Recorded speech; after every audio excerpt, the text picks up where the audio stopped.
กิดเป็นคนนี่จะแม่นมัน ผมอย่างค่ะมื่อนี่ทุกเจ้าก็จะเมื่อบอกว่า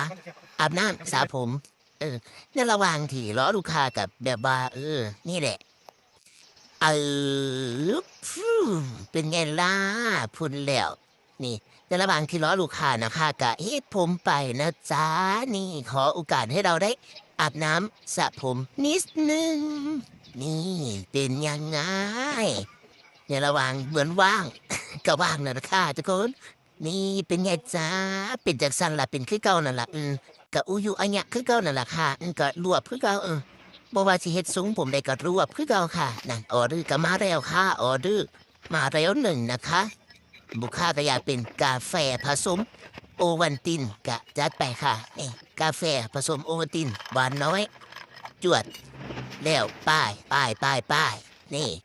ป้าย20 บาทเหมือนเดิมค่ะลูกค้าที่รัก